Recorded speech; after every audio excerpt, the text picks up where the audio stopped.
మాధవికి propose చేసిన మనీషా షాక్లో తాయారు. మరి ఇదంతా ఎలా జరిగిపోతుందో తెలుసుకోవాలనుకుంటే వీడియోనైతే చివరి వరకు మిస్ కాకుండా చూసేయండి. అలానే మాధవ మనీషా కలవాలని కోరుకునే వాళ్ళు మా వీడియోనైతే తప్పకుండా లైక్ చేయండి. ఇక ఇక్కడ చూస్తే పిక్నిక్ నుంచి ఇంటికైతే రాని వస్తారు. అలా వచ్చిన తర్వాత అందరూ కూడా అక్కడ కేశవతో ఒక ఆట అయితే ఆడుకుంటారు. అందరూ కూడా ఇక అక్కడ శైలు దగ్గర కేశవ మాట్లాడిన మాటలన్నిటినీ కూడా ఇంట్లో కేశవ దగ్గర అప్పచెప్తూ, ఏంట్రా మేమందరం ఎందుకు పనికిరాని వాళ్ళమని చెప్పేసి నువ్వు ప్రేమించిన అమ్మాయితో చెప్పి మమ్మల్ని చేతగాని వాళ్ళలా నిలబెడతావా అని చెప్పి అంటూ ఉండగానే మహాలక్ష్మి, ఏంటి నా ముందేమో తలదించుకుని నిలబడి అక్కడికి వెళ్ళేసరికి అమ్మోరిని అంటూ ఆ అమ్మాయికి నన్ను పరిచయం చేస్తావా అని మహాలక్ష్మి అయితే కేశవ మీదకి గొడవకు వెళ్తుంది. అమ్మ మహాలక్ష్మి అంటూ మాధవ్ అయితే ఆపుతాడు. అలా వాళ్ళ మధ్య ఒక చిలిపి గొడవ అయితే జరుగుతుంది. అమ్మో నేనేదో అక్కడ ఏం మాట్లాడాలో తెలియక ఏదేదో చెప్పేశాను, నన్ను క్షమించండి అందరూ అంటూ కేశవ అక్కడి నుంచి పారిపోతాడు. ఇక అందరూ కూడా కేశవని చూసి నవ్వుకుంటూ ఉంటారు. ఇక అలా ఆ ఇంట్లో కాసేపు సందడిగా గడిచిపోతుంది. ఇక ఇక్కడ చూస్తే తాయారైతే మాత్రం అనుకుంటూ ఉంటుంది, ఆ ఇంట్లో ఏంటో తెగ నవ్వులు వినిపించేస్తున్నాయి అని చెప్పేసి తాయారైతే తన అన్నయ్యతో చెప్తూ తెగ ఈర్ష్య పడిపోతూ ఉంటుంది. అవును గాయత్రికి ఫోన్ చేసావా అని చెప్పేసి అడుగుతూ ఉంటాడు తన అన్నయ్య. చేశానన్నయ్య, తను బాగానే ఉన్నానని చెప్పింది. బాగానే ఉంటుందిలే, గాయత్రి ఎప్పుడూ సంతోషంగానే ఉంటుంది. ఎందుకంటే పురుషోత్తం ఒక మంచి సంబంధం చూసి చేశాడు కదా, ఇక తనకు వచ్చిన దిగులేమీ లేదు. మనం వాళ్ళ గురించి పట్టించుకోవాల్సిన అవసరం ఏముందిలే. ఆ నారాయణ గాడు తాగుపోతే సచ్చినోడు కదా, ఆ ఇంట్లో ఎప్పుడేం జరుగుతుందో ఎవరికీ తెలియదు అని చెప్పేసి అంటూ ఉంటాడు. ఇక తాయారు అన్నయ్య అయితే, అవునవునులే, ఎప్పుడు ఇలా నవ్వులు వినిపించవు కదా, ఏదో ఒక రోజు వాడు ఏదో చేయడం, ఆ తర్వాత మళ్ళీ ఆ ఇంట్లో వాళ్ళందరూ ఏడవడం, ఇదంతా మామూలే కదా అని చెప్పేసి తాయారైతే ఆ ఇంట్లో సంతోషం ఉంటే తట్టుకోలేకుండా అలా ఈర్ష్యపడి మాట్లాడుతూ ఉంటుంది. ఇక ఇలా వీళ్ళిద్దరూ మాట్లాడుకుంటూ ఉంటారు. ఇక్కడ చూస్తే మహాలక్ష్మికి ప్రపోజ్ చేయడం కుదరలేదు. ఎంతగా ట్రై చేసినా మహాలక్ష్మి అయితే మాత్రం తను ప్రత్యేకంగా మాట్లాడడానికి అసలు ఒప్పుకోదు. మళ్ళీ తనైతే మర్నాడు ఆఫీస్కి అయితే వస్తాడు. ఒక విషయం చెప్పాలి అని చెప్పేసి అంటూ ఉంటాడు. ఏంటండి ఏం చెప్పాలి, ఏం మాట్లాడడానికి వచ్చారు అని చెప్పేసి మహాలక్ష్మి అడుగుతూ ఉంటుంది. అలా అడిగేసరికి నేను మిమ్మల్ని ఇష్టపడ్డాను, మీరు నన్ను భర్తగా అనుకోకపోవచ్చు, కానీ నేను మాత్రం మిమ్మల్ని భార్యగానే అనుకున్నాను, మిమ్మల్ని మొదటి చూపులోనే ఇష్టపడ్డాను అని చెప్పేసి చెప్తూ ఉంటాడు. ఇక చక్రి అయితే అలా చెప్పేసరికి తన వదిన మాటలు మహాలక్ష్మికి గుర్తుకొస్తాయి. తన వదిన నీకు అభిప్రాయం లేకపోయినా చక్రి మనసులో నీ భర్త అనే అధికారం, నీ మీద ప్రేమ, అలాగే ఏదో ఒక రోజు తన మనసులో మాట బయట పెట్టడం జరుగుతుంది. ఆ ఇంట్లో వాళ్ళందరూ కూడా నిన్ను కోడలుగానే అనుకుంటూ ఉండొచ్చు. అప్పుడు నువ్వేం చేస్తావు అని అడిగిన మాట ఆ క్షణం గుర్తుకొస్తుంది మహాలక్ష్మికి. మహాలక్ష్మి ఏం చెప్పాలో అర్థం కాక వెళ్ళిపోతుంది. మహాలక్ష్మి గారు నేనేమైనా తప్పుగా మాట్లాడానా అని చెప్పేసి అంటూ ఉండగానే, అవును, ఎందుకంటే మీకు ఆల్రెడీ నేను చెప్పాను నేను ఎందుకు వచ్చానో, అసలు ఇక్కడ ఏం జరుగుతుందో ఇదంతా కూడా మీకు తెలుసు. నిజమే, నా కోసం మీ కుటుంబం ఎంతో చేశారు, మీరు నన్ను ఎంతో అభిమానంగా చూశారు, మీ ఇంటి మనిషిగా నన్ను అభిమానించారు. నా కోసం మీరైతే దెబ్బలు తిన్నారు, మీరు నన్ను ఇక్కడి దాకా తీసుకొచ్చారు, సర్టిఫికెట్స్ ఇప్పించడం దగ్గర నుంచి అన్నీ మీరే చేశారు. అలా అని మీ మీద నాకు ప్రేమ ఉందా అంటే లేదని చెప్తాను. మిమ్మల్ని నేను ఎప్పుడూ కూడా భర్తగా అనుకోలేదు, అలానే మిమ్మల్ని తక్కువ చేసి చూడాలని కూడా నేను ఎప్పుడూ అనుకోలేదు. మీరు కేవలం కారు డ్రైవరు, నేనేమో చదువుకొని ఆర్కిటెక్ట్గా ఉద్యోగం చేస్తున్న అమ్మాయిననే టెక్కు కూడా నాకు లేదు. మీ మీద నాకు ఎలాంటి అభిప్రాయము లేదు, గౌరవం తప్ప. ఇప్పుడు మీరొచ్చి సడన్గా ప్రేమ భర్త అంటూ మాట్లాడుతుంటే నాకేం చెప్పాలో తెలియడం లేదు. ఇక ఇంతకు మించి ఈ విషయం గురించి మాట్లాడాలి అనుకోవడం లేదు అని చెప్పేసి మహాలక్ష్మి అయితే వెళ్ళిపోతుంది. తప్పుగా మాట్లాడానా లేదా అన్న విషయానికి క్లారిటీ ఇవ్వకుండానే మహాలక్ష్మి అక్కడి నుంచి వెళ్ళిపోవడం అయితే జరుగుతుంది. ఇప్పుడు మహాలక్ష్మి గారు నన్ను ఎలా అర్థం చేసుకున్నారో, మళ్ళీ ఇంట్లోంచి కానీ వెళ్ళిపోతారా ఏంటి అని చెప్పేసి అనుకుంటూ ఉంటాడు. కానీ మహాలక్ష్మి ఇంట్లోంచి అయితే వెళ్ళదు. కానీ చక్రి మాటల్ని మాత్రం ఆలోచిస్తూ ఉంటుంది. చక్రి తన విషయంలో ఇలాంటి అభిప్రాయంతో ఉన్నాడని తన మనసులో అసలు ఎలాంటి అభిప్రాయం లేనప్పుడు చక్రిని ఎలా భర్తగా అంగీకరించాలి? అయినా ఎందుకు విడాకులకి అప్లై చేశామో, విడాకులు వచ్చేస్తే చక్రికి నాకు భర్త అనే ఫీలింగ్ పోతుంది. నా మీద తనకి ఎలాంటి అధికారము ఉండదు. తనకి ఆ ప్రేమ కూడా చచ్చిపోతుంది. అప్పుడు నేను అనుకున్న గోల్ సాధించడానికి, నా లక్ష్యాన్ని నేను చేరుకోవడానికి, నేను ముందడుగు వేయడానికి నాకు ఎలాంటి అడ్డు లేకుండా పోతుంది. ఈ ఇంట్లో వాళ్ళని బాధ పెట్టకుండానే నేను నా నిర్ణయాన్ని వీళ్ళకు చెప్పి ఇక విడాకుల తర్వాత ఏదో ఒక డెసిషన్ తీసుకోవాలి అని చెప్పేసి మహాలక్ష్మి అయితే నిర్ణయించుకుంటుంది. ఈలోగా అమ్మ మహాలక్ష్మి అంటూ పిలుస్తాడు మాధవ్ అయితే. పెద్ది వస్తున్నాను పెద్ది అని చెప్పేసి బయటకైతే వస్తుంది. ఏంటమ్మా అలా డల్గా కనిపిస్తున్నావు? ఏం లేదు పెద్ది, ఇక అక్కడ ఆఫీస్లో వర్క్ స్ట్రెస్ అంతే, అంతకు మించి ఏం కాదు. సరే మా భోజనం చేద్దిగాని రా అని చెప్పి అందరినీ భోజనం దగ్గర కూర్చోబెడతాడు. అలా కూర్చోబెట్టేసరికి కేశవ్ మాత్రం అందరినీ చూసి కాస్త భయపడతాడు. ఎందుకంటే ఇప్పుడు మళ్ళీ వీళ్ళు నాతో ఆడుకుంటారేమో, అనవసరంగా శైలు దగ్గర పిచ్చి పిచ్చి మాటలన్నీ వాగేశాను, వీళ్ళు అక్కడే ఉంటారని నాకేం తెలుసు అని చెప్పేసి అంటూ ఉండగానే హలో వచ్చి కూర్చోవచ్చు, తమర్ని ఎవ్వరూ ఏమీ అనర్లే అని చెప్పేసి మహాలక్ష్మి అనేసరికి అప్పుడొచ్చి కూర్చొని కేశవ భోజనం అయితే చేస్తాడు. అలా చేసేసరికి ఇక మాధవ్ అయితే కేశవని చూసి నవ్వుకుంటూ ఉంటాడు. ఏరా మా మీద అలాంటివి చెప్పకుండా ఏదో కాస్త మంచిగా చెప్పుండొచ్చు కదరా, నీ విషయంలో మేము ఎప్పుడు నిన్ను బాధ పెట్టలేదు కదరా అని చెప్పేసి అంటూ ఉంటాడు. చక్రి అయితే ఏంటి నీ గురించి మంచిగా చెప్పాలా, ఏముంది చెప్పడానికి, ఒరే ఏంటి ఇప్పుడు మీ ఇద్దరు అన్నం కంచెం దగ్గరే కొట్టుకుంటారా ఏంటి, మాట్లాడకుండా తినండి అని మహాలక్ష్మి ఒక్క కసురు వేసేసరికి ఇక తినడం మొదలు పెడతారు. అవునవును, ఇప్పుడు నేను గట్టిగా మాట్లాడితే రేపు మళ్ళీ బుస్సు దగ్గరికి వెళ్ళి మళ్ళీ నేను ఇలా అన్నానని చెప్పి చెప్తాడో ఏంటో. అయ్య బాబోయ్, మీ అందరూ ఈ మాటలు పట్టుకుని వదిలేలా లేరు. నేనైతే ఏం చెప్పను, నేను చేసిన దానికి తప్పైపోయింది అని చెప్పేసి అంటూ ఉంటాడు. ఇక అందరూ కూడా అలా కేశవంక చూసి నవ్వుకుంటూ ఉంటారు. ఇక అందరూ నవ్వుకుంటూ భోజనాలు అయితే పూర్తి చేస్తారు. నీకు తనంటే ఎంత ఇష్టమో మాకు అర్థమైంది, ఇద్దరు ఎప్పుడు అలానే కలిసి ఉండండి. ఈ ఇంటికి మరో కోడలు రాబోతుందని సంతోషంగానే ఉంది, కానీ ఏ విషయంలోని వాళ్ళ అమ్మా నాన్నల్ని బాధ పెట్టొద్దురా. వాళ్ళిద్దరికీ ఇష్టమైన తర్వాతే మీ ఇద్దరు అందరి సమక్షంలో పెళ్లి చేసుకుంటే అప్పుడు సంతోషంగా ఉంటుంది అని చెప్పేసి మాధవ్ అంటూ ఉంటాడు. సరే అన్నయ్య, వాళ్ళ అమ్మా నాన్న ఒప్పుకున్న తర్వాతే ఇక ఏదైనా ముందుకు వెళతాము, అంతవరకు ఏ విషయంలోని నేను తొందరపడను. ఆ బుస్సుకు తొందర ఎక్కువే, కానీ నేనైతే మాత్రం నీకు చెప్పకుండా నీకు నచ్చకుండా ఏ పని చెయ్యనన్నయ్య. చిన్నప్పటి నుంచి అమ్మ లేకపోయినా నాన్న పట్టించుకోకపోయినా మమ్మల్ని ఎంతో ప్రేమగా పెంచావు. నువ్వెంత కష్టపడ్డావో మా కోసం తెలుసు. మా కోసం నువ్వు నీ జీవితాన్ని త్యాగం చేశావు. అలాంటిది నీ విషయంలో ఎప్పుడూ తప్పుగా మాట్లాడను. నువ్వు త్యాగం చేశావనే కోపమే తప్ప నీ మీద నాకు ఎలాంటి ద్వేషము లేదన్నయ్య. నువ్వంటే నాకు ప్రాణం. అమ్మ నాన్న లాంటి వాడివి నువ్వు లేకపోతే ఈ కేశవ లేడు అని చెప్పేసి ఎమోషనల్ అవుతాడు కేశవ్ అయితే. ఇక అలా ఆ ఇంట్లో కాసేపు చర్చ అయితే జరుగుతుంది. ఆ మర్నాడు ఇక కేశవ దగ్గరికి శైలు అయితే వస్తుంది. ఇక శైలు వచ్చేసరికి ఆ చుట్టుపక్కల అంతా కూడా వెతుక్కుంటూ ఉంటాడు. ఏంటి వెతుకుతున్నావు, చూసావు కదా ఏం జరిగిందో, అందరూ నన్ను ఒక ఆట ఆడుకున్నారు. ఇప్పుడు ఇక్కడ ఎవరైనా ఉన్నారనుకో ఇక అందరూ కలిపి నన్ను కొట్టనైనా కొడతారు అని చెప్పేసి అంటూ ఉండగానే, మరి నువ్వే కదా నీ కుటుంబం గురించి ఏదేదో చెప్పావు.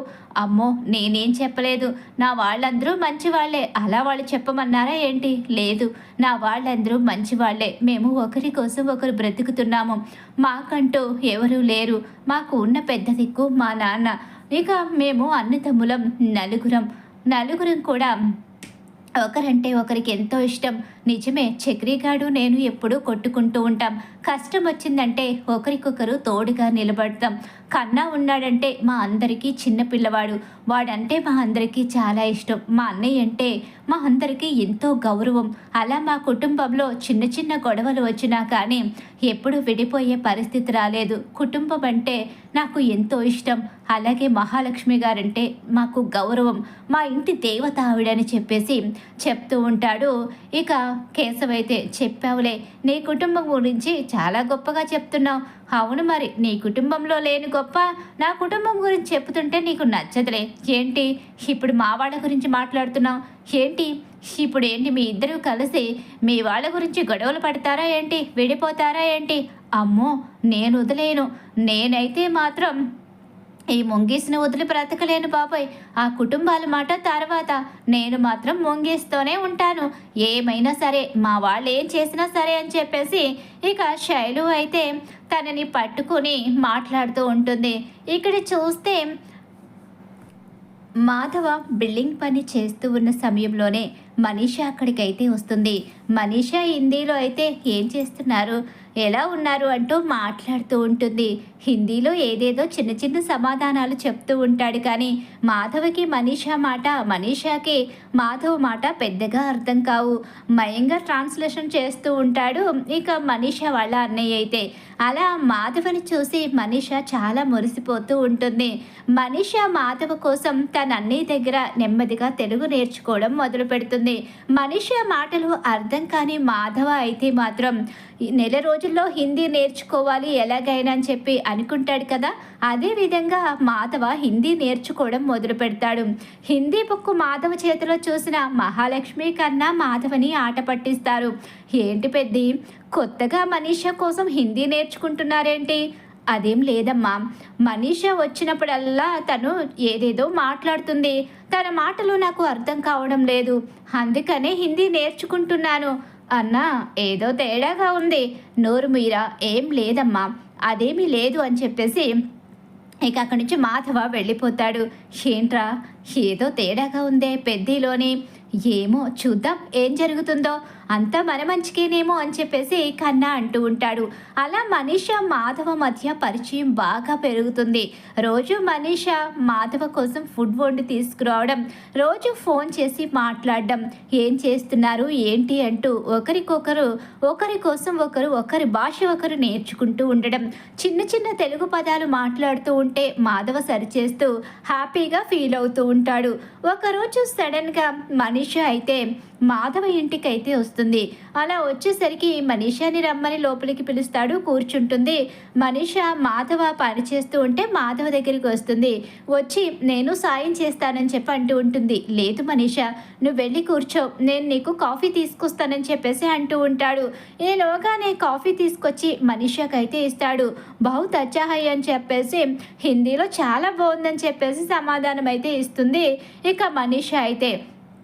ఆ తర్వాత మీతో మాట్లాడాలని చెప్పి తెలుగులో మాట్లాడుతుంది. ఏంటి, తెలుగు మనీషా మాట్లాడుతుందా అని చెప్పేసి అంటూ మాధవ ఆశ్చర్యంగా చూస్తూ ఉంటాడు. అలా చూసేసరికి ఇక ఒక్కసారే మనీషా అయితే మీతో ఒక ముఖ్యమైన విషయం మాట్లాడాలని కాస్త తెలుగు కాస్త హిందీలో మరీ చెప్తుంది. ఏంటి ఏంటి ఆ విషయం, ఏమైంది మనీషా, ఎందుకలా ఉన్నావు, టెన్షన్ పడుతున్నావేంటి అని మాధవ అడుగుతూ ఉంటాడు. నేను నేను అని చెప్పేసి అంటూ ఉంటుంది. కాస్త తెలుగు నేర్చుకున్న మనీషా నేను మిమ్మల్ని ప్రేమిస్తున్నాను అని చెప్పి తనకి వచ్చి రాని భాషలో అర్థమయ్యేలా ఇక మాధవ్తో చెప్తుంది. ఒక్కసారే మాధవ ఆశ్చర్యపోతూ చూస్తూ ఉండిపోతాడు. ఏంటి మాట అని చెప్పేసి బయట నుంచి మహాలక్ష్మి కన్నా వస్తూ ఉంటారు. వాళ్ళైతే షాక్ అయిపోతారు. ఏం మాట్లాడుతున్నావు మనీషా అని చెప్పేసి అంటూ ఉండగానే, అవును, మీకోసమే నేను కొంచెం కొంచెం తెలుగు నేర్చుకున్నాను. ఇప్పుడు ఈ పదం చెప్పడం కోసమే, మీ మంచితనం నాకు నచ్చింది, అందుకనే మీలాంటి వ్యక్తి నా జీవితంలోకి వస్తే బాగుంటుందని కాస్త హిందీ కాస్త తెలుగు మిక్స్ చేసి తన మనసులో ఉన్న ప్రేమని మొత్తం కూడా మాధవ్తో చెప్తుంది. క్లాప్స్ కొట్టుకుంటూ కన్నా మహాలక్ష్మి లోపలికి వచ్చి చాలా సంతోషంగా ఉంది మనీషా, ఈరోజు మిమ్మల్ని ఇలా చూస్తుంటే చాలా ఆనందంగా ఉంది అని చెప్పేసి, పెద్ది మీ జీవితంలో అదృష్టం అంటే ఇదే. మనీష మిమ్మల్ని ఇష్టపడుతుంది. మనీష లాంటి మంచి అమ్మాయి దొరకడం మీ అదృష్టం. మీరు వంట చాలా బాగా చేస్తారు. మీరు ఇంటిని కూడా చక్కదిద్దుకుంటారు. అలాగే మనీష కూడా తన అన్నయ్య కోసం కష్టపడుతుంది. కాబట్టి అలాంటి మనిషి మీ జీవితంలోకి వస్తే మీ జీవితాలు బాగుంటాయి. ఒప్పుకోండి పెద్ది. లేదమ్మా, తప్పు కదా. ఎందుకంటే ఈ విషయంలో నేను తొందరపడకూడదు. మనీషా వాళ్ళ అన్నయ్య ఉన్నాడు కదా, తను బాధపడతాడు. ఈ విషయంలో తనకి చెప్పకుండా నేనే తప్పు చేయకూడదని చెప్పి అంటూ ఉండగానే, పెద్ది మీరంటే ఆయనకు చాలా గౌరవం.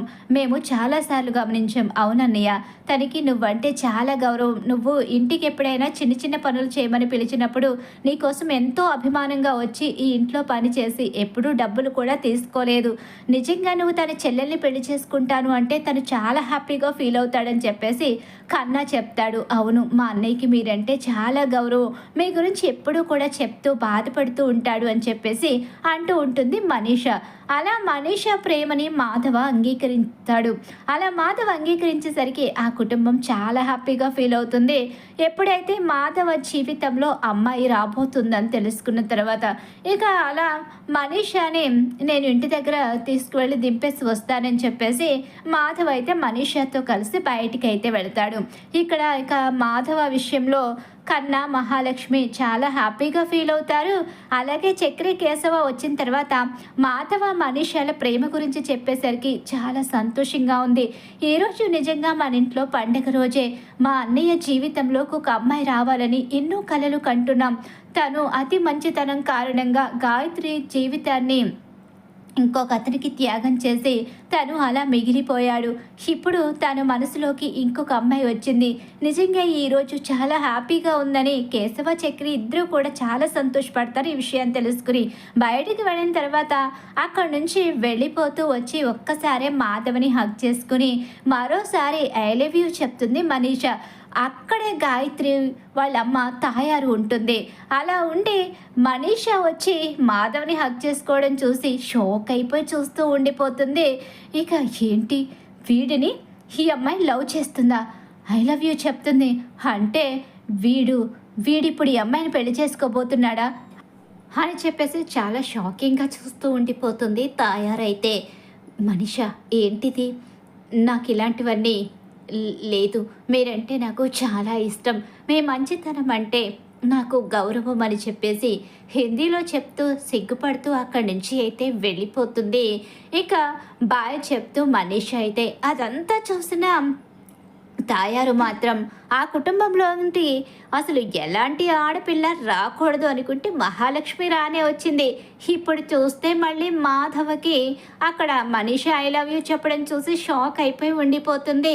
తన కూతురు కాపురం ఎలా ఉందో పక్కన పెట్టి ముందు ఆ ఇంట్లో మాత్రం ఎలాంటి సంతోషాలు ఉండకూడదు అనుకుని ఎదురు చూస్తున్న తాయారికి మాధవకి మనీష దగ్గర అవడం చూసి పెద్ద షాక్. అది కూడా తన కళ్ళ ముందే మనీష వచ్చి మాధవని హగ్ చేసుకోవడం అనేది ఇంకా పెద్ద షాక్ తాయారికి. ఏంటిది, ఇలా జరుగుతుందేంటి, నేను ఆ ఇంటికి శాపం పెట్టాను, నా శాపం ఏమైపోయింది అని చెప్పేసి అనుకుంటూ ఉంటుంది తాయారైతే. అస్సలు ఆ ఇంట్లో ఆడపిల్లే ఉండకూడదనుకుని నేను శాపం పడితే రోజు రోజుకి ఆ ఇంట్లో సంతోషాలు ఎక్కువైపోతున్నాయి. ఈ తాయారు ఎలా తట్టుకుని చూస్తూ ఉండగలదు అని చెప్పేసి అనుకుంటూ ఉంటుంది తాయారైతే. ఇక మనీష విషయంలో చాలా హ్యాపీగా ఫీల్ అవుతూ ఇంటికి తిరిగి వస్తాడు. ఏంటన్నయ్య, మనీష నీకు ఐ లవ్ యూ చెప్పిందంట కదా అని చెప్పేసి చక్రి కేశవ అడుగుతూ ఉంటాడు. అవునరా, తనకి నేనంటే ఇష్టమని చెప్పింది. కానీ ఎందుకన్నయ్య ఇంకా ఆలోచిస్తావు? నువ్వు అతి మంచితనానికి వెళ్ళి ఈ విషయంలో కూడా మనిషిని దూరం చేసుకోవద్దు. నిన్ను ఇష్టపడే వాళ్ళని దూరం చేసుకుని నువ్వు బాధపడుతూ బ్రతుకుతూ ఉంటే మేము చూస్తూ ఊరుకోలేం. మనిషి అన్నయ్య ఈ విషయం తెలిస్తే చాలా సంతోషపడతాడు. అందుకని నువ్వు ఈ విషయంలో ఇక ఏమీ ఆలోచించాల్సిన అవసరం లేదు.